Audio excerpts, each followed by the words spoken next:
Le début de tous les tremblements de terre royaux se déroule à huis clos. La reine Camilla a rencontré un groupe restreint de hauts fonctionnaires et de conseillers juridiques dans un salon privé de Clarence House. Devant elle se trouvait un dossier en papier craft, sans étiquette et discret, le genre d'enveloppe qui renferme toujours la vérité que personne ne souhaite voir transparaître. Il contient un rapport ADN incontestable, validé et tamponné. Et le nom au milieu? La princesse de Galles, c'est Diana. Camilla avait à peine lu la première page.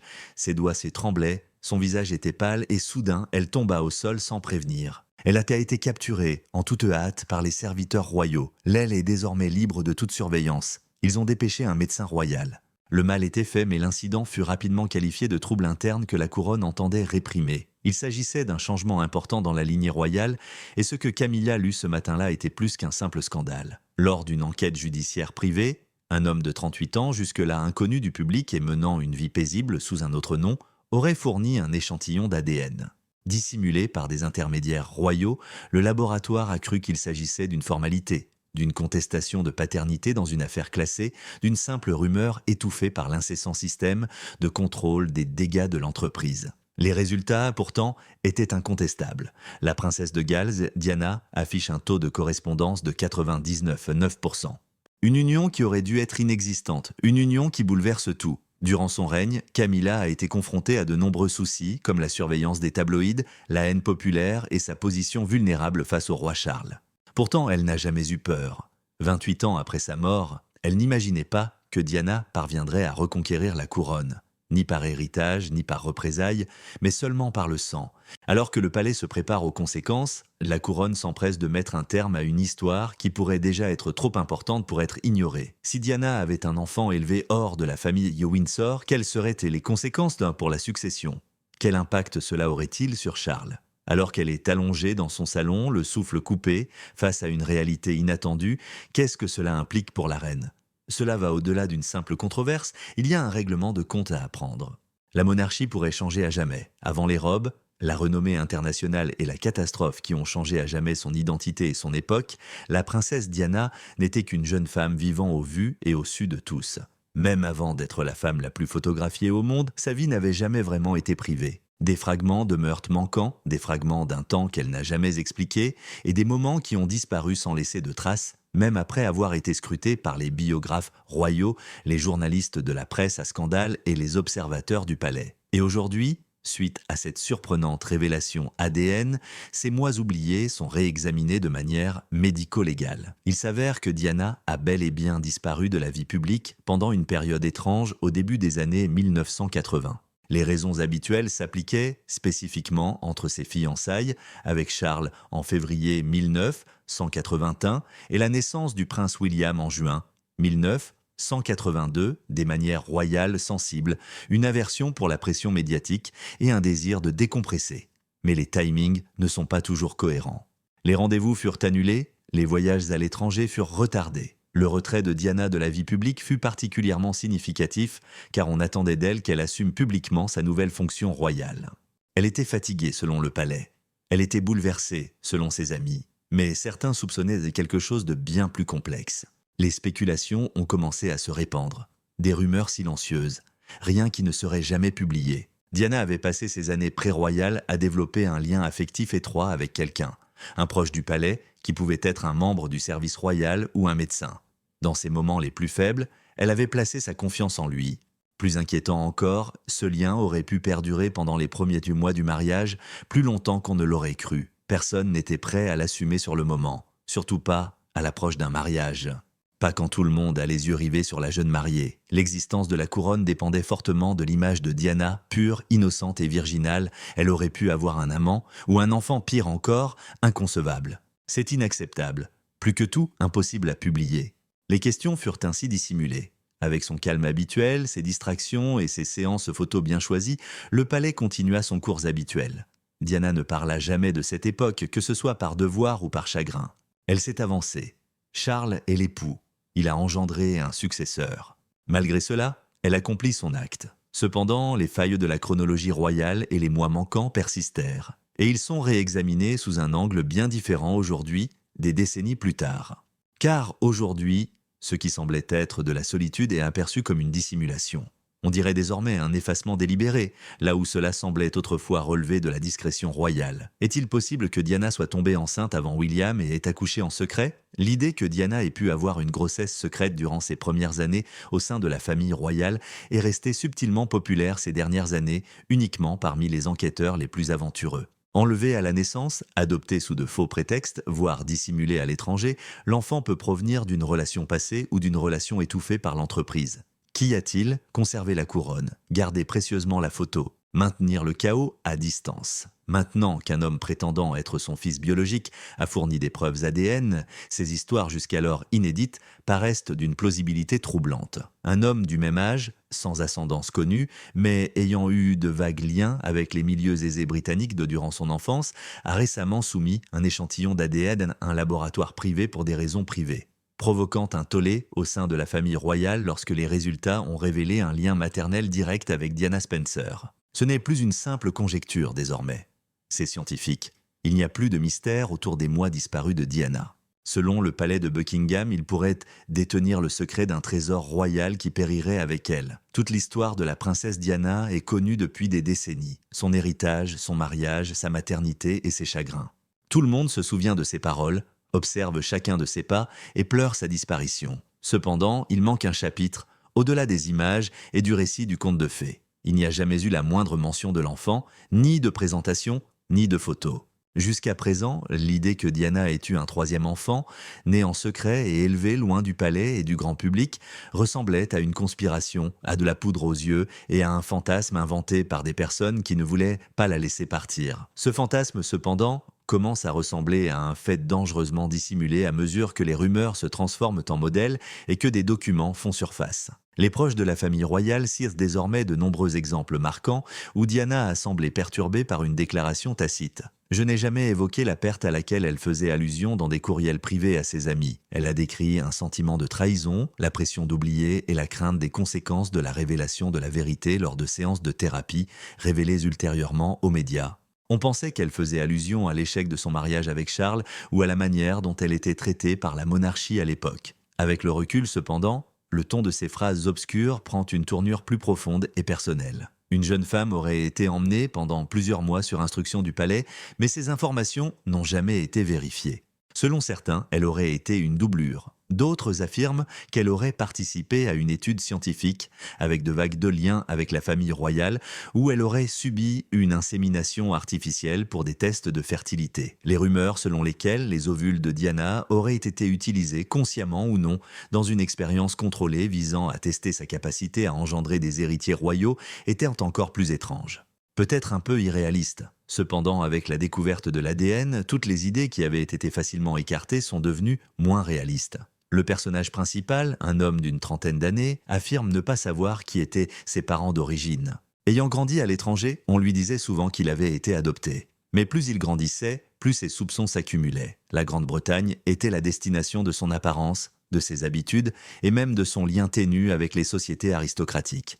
Et Diana Spencer, une dame. Les résultats d'un test généalogique standard auquel il avait donné son ADN ont révélé plus qu'une simple origine britannique. Le laboratoire a qualifié ces résultats d'anomalies potentielles à l'échelle mondiale car ils indiquaient directement la lignée génétique de Diana, une correspondance si claire et si précise. Des tests ultérieurs, commandés secrètement par des tiers, n'ont permis d'identifier que la compatibilité maternelle. La naissance de l'homme, cependant, n'a été mentionnée dans aucun document royal. Aucune déclaration. Aucun dossier médical n'est disponible. Il n'existe absolument aucun document officiel le reliant à Diana, car c'est ce jeune homme qui n'a jamais été vu. Pas de baptême, pas de titre, pas de position publique. Il est troublant d'envisager que Diana ait pu avoir un enfant caché. Le palais le savait et a tout mis en œuvre pour le cacher, car il ne s'agissait pas d'une simple affaire privée. Cette énigme avait le potentiel de révéler la lignée royale. Le rapport devait rester confidentiel, une formalité discrète. Les intermédiaires royaux, les avocats aristocrates et les détectives privés effectuent chaque année d'innombrables vérifications d'antécédents secrètes. Cependant, celle-ci était unique. Cette fois, l'échantillon d'ADN a non seulement suggéré un scandale, mais l'a confirmé. Le sujet 27A, un homme élégant d'une trentaine d'années, connu uniquement du centre de dépistage, a soumis son ADN à une importante société privée de généalogie et de parenté à Genève début 2025. Il a affirmé que la curiosité était le seul problème urgent. Adopté à la naissance? Il ignore qui sont ses parents biologiques. Il cherchait à retrouver son dossier médical qui pourrait révéler son identité. Il ne s'attendait pas à des feux d'artifice.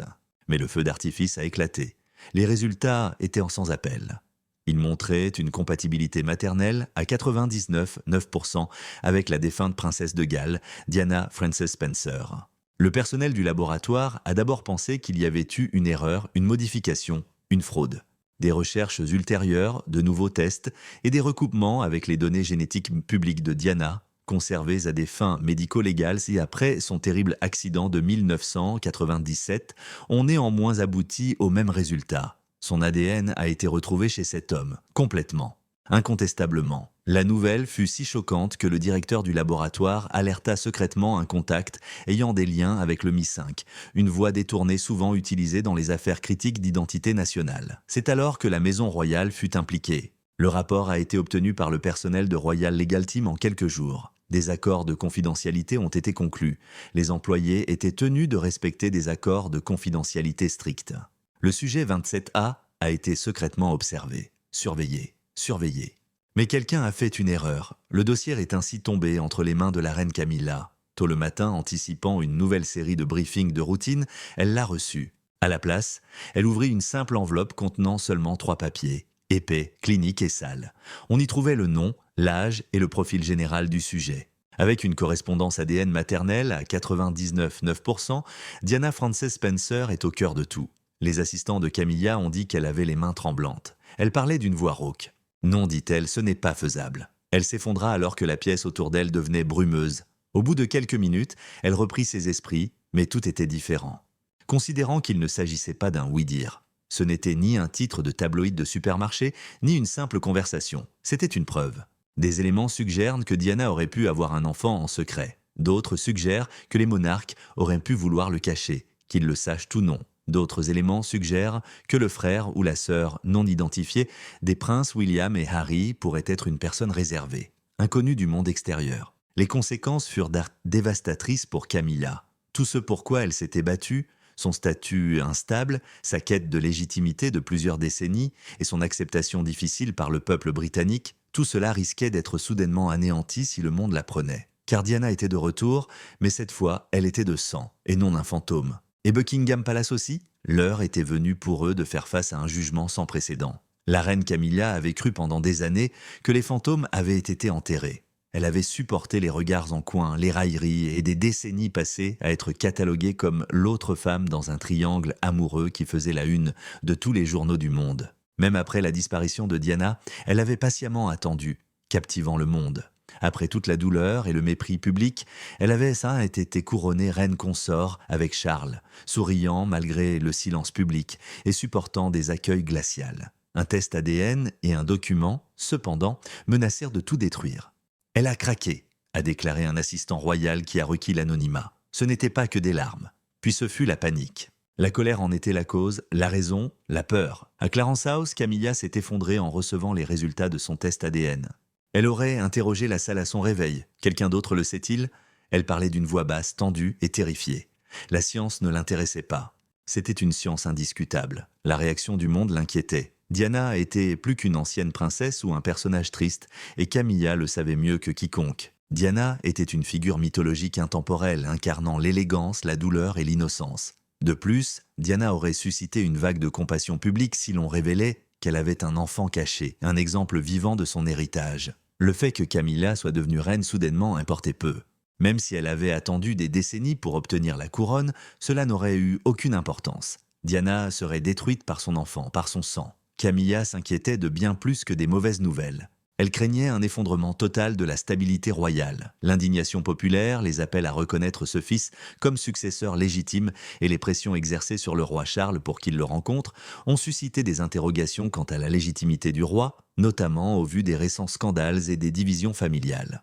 Elle voyait bien que ce type ne serait pas accueilli favorablement par la population. On le sacrerait. Déjà derrière les portes royales, des comparaisons étaient faites. Un ouvrier a dit « Il lui ressemble, c'est étrange ». Le sourire et les pommettes sont identiques. Même sa façon d'incliner la tête en parlant. On aurait dit que Diana avait été ramenée à la vie en tant qu'homme et qu'elle était désormais libre de parcourir la planète. Charles aurait exaspéré Camilla. Il n'avait rien prévu. Il n'a simplement rien dit. Des sources proches du dossier affirment que Charles est devenu très froid en apprenant la nouvelle. Se repliant sur lui-même, il déclina les rendez-vous et fit de longues promenades dans les jardins de Windsor. Il aurait répondu « Nous ferons comme d'habitude » lorsque Camilla lui demanda ce qu'il comptait de faire. Rien du tout. Le silence ne pouvait les sauver dans cette situation et Camilla le vit donc comme une trahison. Se taire ne ferait que rendre la voix du fantôme plus audible. C'était la première fois depuis qu'elle avait enfilé la couronne que Camilla sentait le sol changer sous ses pieds. Ses années de reconstruction de la confiance, ses efforts pour se reconstruire et son acceptation durement acquise auprès d'un public cynique furent mis en péril par une femme disparue plus de 30 ans auparavant. Diana, cependant, n'était plus une ombre. Son fils, c'était elle. Et aucun titre ne pouvait être plus terrible pour la reine Camilla. Après la confirmation des résultats ADN, le palais de Buckingham devint une forteresse de pierre emplie de silence. Des couloirs ombragés servaient de lieu de réunion.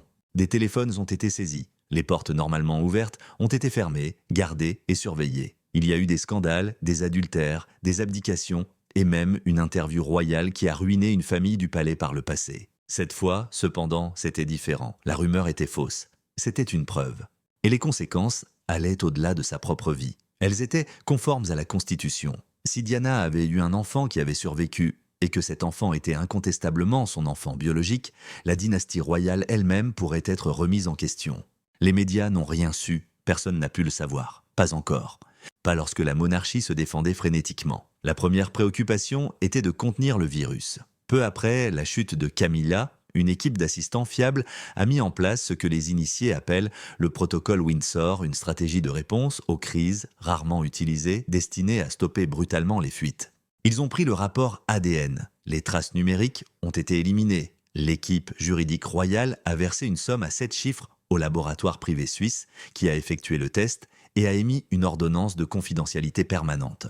La surveillance arrive en deuxième position. L'individu, désormais connu sous le nom de sujet alpha, a été surveillé discrètement par les services de renseignement britanniques, non pas pour lui nuire, ni même le menacer, mais simplement pour surveiller ses communications, son activité sur Internet, ses déplacements et tout le reste. Selon une personne, au courant de l'opération, il s'agit d'une variable plutôt que d'un danger.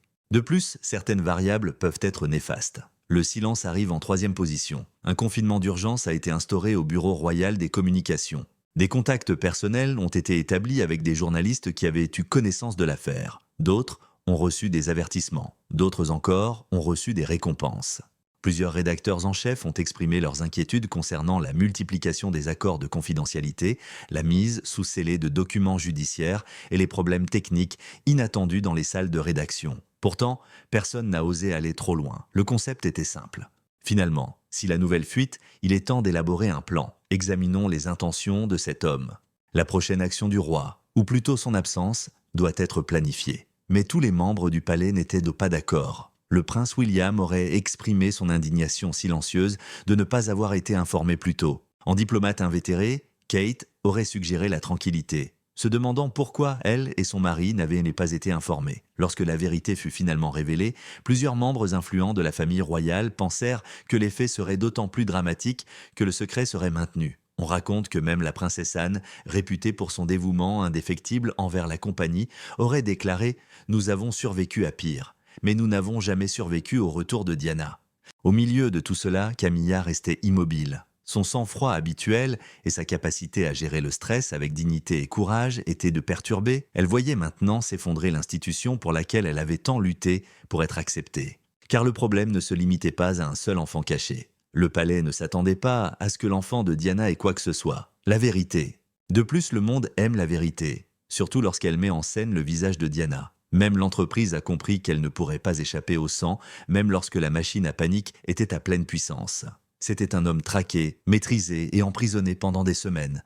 Une ombre, un nom caché dans un dossier scellé. Cependant, le silence, comme les secrets, ne peut durer éternellement, surtout lorsque la vérité était gravée dans le sang. Une vidéo est devenue virale sur Internet par un froid matin de printemps. On y voyait un homme d'une trentaine d'années assis dans une pièce simple, sans marque, ni logo. L'étagère derrière lui est ornée d'un tableau encadré représentant la campagne anglaise. Il n'était ni roi ni reine. Il semblait avoir mené une vie paisible jusqu'à ce que la réalité s'impose et qu'il refuse de partir. Il disait que je n'étais pas né pour faire la guerre. Je n'avais ni nom ni queue à la naissance, mais aujourd'hui, je crois l'avoir découvert. Il n'y avait aucune prétention à l'autorité ni aucun mélodrame. Le désir d'argent était inexistant. Une seule phrase a fait froid dans le dos. Diana était le nom de ma mère. Elle voulait sûrement que je le sache. La vidéo est rapidement devenue virale. Un utilisateur inconnu des réseaux sociaux l'a partagée après sa publication sur un site web privé. Il a été téléchargé, reproduit, traduit et vu par des millions de personnes en quelques heures. Les avocats du palais ont tenté de le démanteler. Malgré les protestations des entreprises informatiques, il était trop tard. Leur ressemblance était troublante. Il avait la mâchoire de Diana. Ses yeux étaient doux et tristes. Son rythme était doux, prudent et vraiment humain. Au lieu d'avoir faim, il parlait avec humilité. Il ne désirait pas une couronne. Il ne se considérait pas comme un roi. En réalité, il refusait tout titre. « Je n'ai aucune envie de devenir roi. Ni la terre, ni les cérémonies ne m'intéressent. Je veux juste que chacun sache qu'elle fait partie de moi. » Que son amour, quelle que soit sa manifestation, était réel. Et qu'il voulait je m'oublier, mais que je n'étais jamais un secret. Aucune allusion au roi Charles n'était faite. Il n'y a aucune allégation. La demande n'existe pas. Mais le message était évident. Il était le fils de Diana. Le monde l'a immédiatement découvert. La réaction populaire a été immédiate. Les hashtags ont explosé. L'émotion est palpable dans les commentaires. Nombreux sont ceux qui ont exprimé leurs suspicions de longue date quant à l'incomplétude de l'histoire de Diana. La révélation des preuves ADN a été réclamée par d'autres. Les princes William et Harry subissaient une pression croissante pour qu'ils reconnaissent publiquement, voire publiquement, leurs frères. Et l'homme est resté calme tout au long de l'affaire. Il semblait s'adresser à sa mère qu'il n'avait jamais rencontrée, plutôt qu'à la monarchie, dans la dernière phrase de sa remarque « Je n'ai pas besoin d'un trône ». La vérité était tout ce dont j'avais besoin. Où qu'elle soit, j'espère qu'elle est contente que je l'ai découvert. La vidéo est devenue noire. Pour la première fois depuis des décennies, la mort de Diana a suscité plus que du chagrin dans le monde entier. Ils ont découvert une facette d'elle qu'elle n'avait jamais montrée. Les lustres du palais de Buckingham brillent encore de mille feux. Les gardes défilent toujours. Le velours et l'or soutiennent toujours la couronne. Cependant, les fondations se sont effondrées sous l'effet de ces traditions bien préservées. La monarchie, malgré sa capacité à gérer la controverse, n'était jamais prête à une telle situation. C'était un défi venant de l'intérieur de la lignée elle-même, et non de la presse ou de la politique. Le fils caché de Diana n'a pas revendiqué son droit à un titre. Une place dans la succession royale n'est pas une chose qu'il a demandé. Il a cependant commis un acte bien plus préjudiciable à la monarchie. Il était honnête. Et cette réalité plane aujourd'hui comme un nuage noir sur l'entreprise. Lourd, silencieux et difficile à ignorer, la reine Camilla est de toujours cachée du monde. Officiellement, on pense qu'elle dort. Des sources officieuses affirment qu'elle est dévastée et que sa relation avec Charles est plus fragile que jamais. Une découverte a anéanti tous ses efforts pour sortir de l'ombre de Diana, à cause d'un héritage bien réel de Diana et non d'une histoire. Fils, une voix, un héritage qui ne sera jamais oublié. Bien que le roi Charles soit resté silencieux, certains de ses proches affirment qu'il a reconnu le problème en privé. Il aurait rencontré l'homme seul.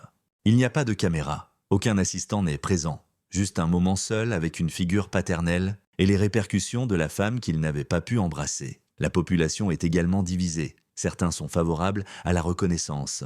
D'autres cherchent une solution. Beaucoup de gens ne désirent que ce que Diana a eu pour être libre, entendu et vu. Les princes William et Harry n'ont fait aucune déclaration. Pourtant, le monde les surveille de plus près. Soutiendront-ils l'establishment? Un frère ou une sœur ayant les mêmes yeux que leur mère sera-t-il accueilli? Qu'en est-il de la royauté? Survivra-t-elle à une découverte aussi horrible? Ce dilemme n'est pas seulement procédural. Nous vivons une crise d'identité, d'héritage, d'affection. La monarchie utilise le sang comme prétexte pour asseoir son pouvoir depuis des décennies. Mais pour la première fois, ce sang la remet en question. Et une chose est claire, alors que le palais se prépare à la suite. L'histoire de Diana est loin d'être terminée. Son souvenir perdure dans la mythologie. En l'homme qui porte son nom sans avoir besoin de titre, le royaume peut encore tenir. Néanmoins, le sang l'a divisé. De plus, la résonance de la vérité ne sera plus jamais étouffée.